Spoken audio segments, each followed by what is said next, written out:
لەسەر ڕێکارەکانی پێدانی نشینگە بە هاوڵاتیانی بیانی من لە ستۆدیۆ میوانێکم هەیە عەمید کامیل بەرزنجی بەڕێوەبەری نشینگەی هەولێر جەنابی عەمید بەخێر بێن بۆ ستۆدیۆی کوردستان 24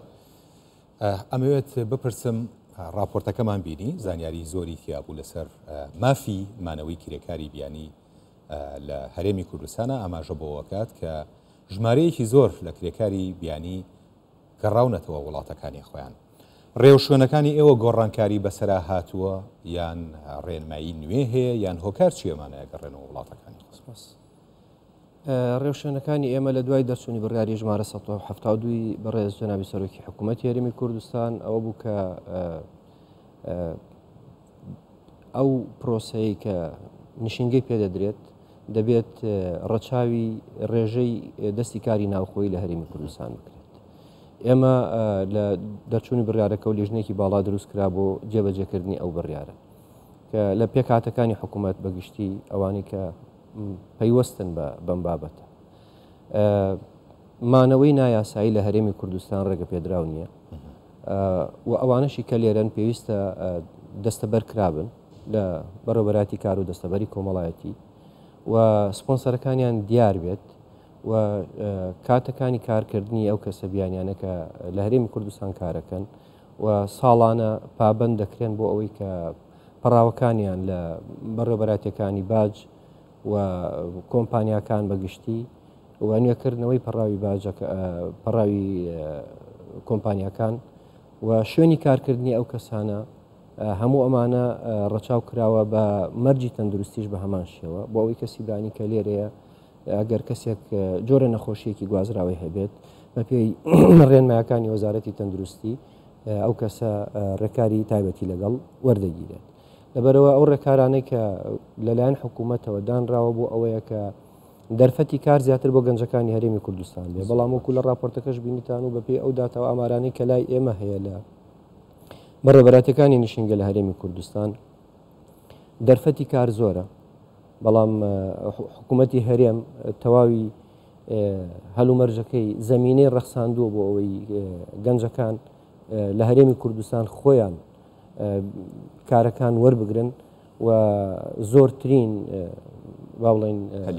هەلی کار بۆ گەنجانی هەرێمی کوردستان. زۆر باشە شتێک سەرنجی ڕاکێشام لە نێو ئەو هەواڵەی کە پێشتر خوێنمانەوە لە تا ئێستا 11,000 کرێکار گەڕاونەتەوە بە وڵاتەکەی خۆیان ئەمە ڕێژەیان چەنە 11یان گەڕاوەتەوە بەگشتی 11,000 کەس لە ماوەی ئەو 5 مانگە و 6 مانگە بە بڵێن ئێمە مۆری دەرچوونان بۆ کردوون و گەڕاونەتەوە بە وڵاتەکانی خۆیان ئەوانە ئەو کەسانە بوون کە ساڵێک بەسەر کارەکانیان تێپەڕیوە دواتر سپۆنسەرەکانیان نەیانتوانیوە ئەو بەڵانسە دروست بکەن کە 175 دەرفەتی کار بۆ کرێکاری یان دەستی کاری ناوخۆی دابین بکەن لەبەر ئەو میکانیزمەی کە ئێمە کاری پێەکەین لە بەڕێوەبەراتەکانی نشینگەی سەر بە وەزارەتی ناوخۆ کە بە شێوەیەکی ئۆنلاین گرێدراوە بە بەڕێوەبەراتەکانی کار و دەستەبەری کۆمەڵایەتی هەر کۆمپانیایەک ئەو مەرجە جێبەجێ نەکردوێت پابەند دەکرێت بۆ ئەوەی دەستی کاری زیادە لەو ڕێژەی کە دانراوە بگەڕێنرێنەوە بۆ وڵاتەکانی خۆیان جالەوە دەرچوونی ئەو 11,000 کەسە مانای ئەوەیە کە 11,000 کەسی دەستی کاری ناوخۆی شوێنیان گرتوونەتەوە. زۆر باشە هەنێک بێسەروبەری هەیە لە هەندێک ناوچەیە لە هەبوونی خەڵکانێک کە بە شێوازی نایاسایی هاتوونەتە ناو هەرێمی کوردستانەوە ئەوانە ناڵێم کە لە چوارچێوەی ڕێکارەکانی ئێوە وەکو نشینگە بەڵام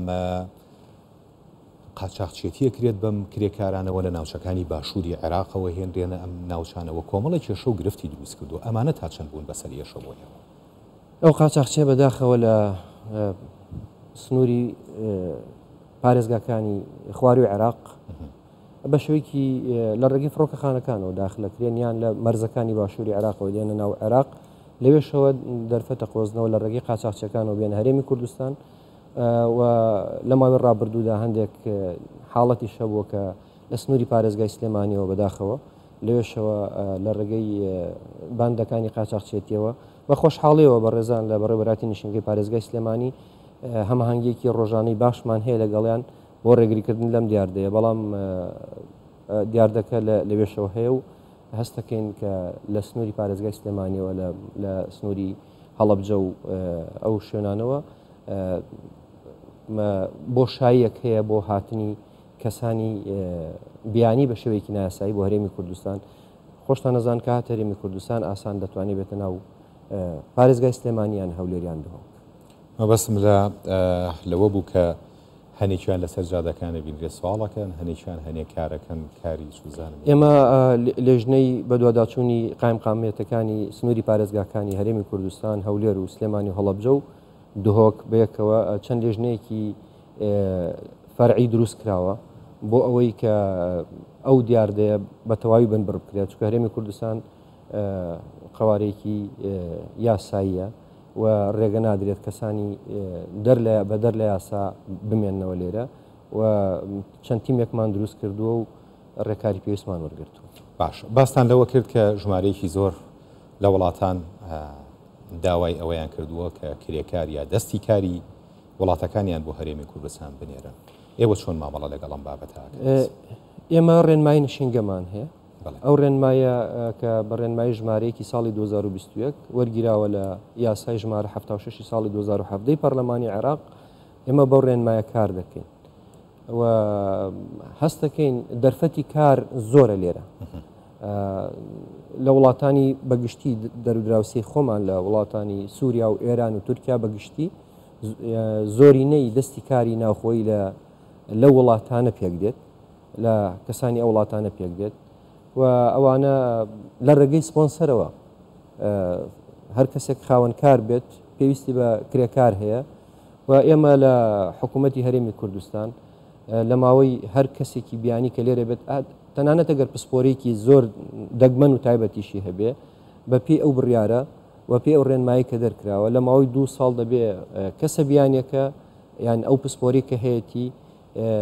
ڕاهێنان بە کرێکارێکیان گەنجێکی هەرێمی کوردستان کات بۆ ئەوی شوێنگرەوەی بێت بۆ ئەوی کەس کۆمپانیاکە نەڵێت من ئەو پسپۆریم هەیە پێویستم پێێتی بەو کەسە بیانی بە زۆری ئەو لە وڵاتانی جیهان بۆ زانیاری بەڕێستان لێرەوی خەمەڕوو تەنها لە وڵاتانی دەوروبەر نیەت لە 88 وڵاتی جیهانەوە ئێستا کرێکاری بیانی تەنها لە سنووری پارێزگای هەولێر کارەکەن لە 88 وڵاتەوە لە وڵاتانی ئەوروپا، لە وڵاتانی ئاسیا، لە وڵاتانی ئەفریقا و لە وڵاتانی دەوروبەریشمانەوە 88 وڵات ئێمە بەو سیستەمەی کە ئێمە کاری پێ دەکەین بە پێی داتاکانی ئێمە دەرفەتی کاریان هەیە، هەلی کاریان هەیە، بەڵام من دەمەوێت ئاماژێکیش بکەم تەنها ئەوانە کرێکار جگە لەوانەی کە خۆیان کرێکارن لە هەمان کاتدا خێزان و منداڵەکانیان لێرە لە قوتابخانە نێودەوڵەتیەکان دەخوێنن لە بەکرێگرتنی خان و لە بژانەوەی بازار ئەمانش کاریگەریکی ئەرێنیان هەیە لە بازاری هەرێمی کوردستان. بڕیاری ژمارە 172 ئەنجومەنی وەزیران کە باستەوەکە لە 175 کارکردوان لە کۆمپانیاکان ئەبێت لە کرێکاری خۆماڵی بن و ماباقی لە 125ەکەی کرێکاری دەرەکی بن. پێم وابێ جەنابە لەو لیژنەیە بوویت کە هەماهەنگیتان لەگە کۆمپانیاکانە هەیە وەکو وەزارەتی ناوخۆ. ئەمە تا چەند بووەتە هۆکارێک بۆ زیادکردنی دەستی کاری نێوخۆیی لە هەرێمی کوردستان و دەرفەت بۆ گەنجانی خۆمان؟ بەرنامەی کابینی نوێمی حکوومەتی هەرێمی کوردستان وەکو جەنابی سەرۆکی حکوومەت لە پەرلەمانی کوردستان ڕاگەیاند خەڵکی هەرێمی کوردستان سنتەرە گرنگیدان بە خەڵک بە هاوڵاتی هەرێمی کوردستان. ئەم دەرفەتە کە ئێمە دەیبینین لە ماوەی ئەو 4 ساڵە و زیاتر لە 4 ساڵە هەزاران دەرفەتی کار بۆ هاوڵاتیانی هەرێمی کوردستان ڕەخسێنراوە. ئێمە گەشتبینین لەوەی کە ڕۆژانە دەبینین کەسێکی بیانی هەرێمی کوردستان بەجێ بهێڵێت دوای ئەوەی پرۆسەی کارکردنی لێرە تەواوە بێت وەکو لە راپۆرتەکەی بەڕێزیشتان باسکرا کە لە ماوەی تەنها 6 مانگ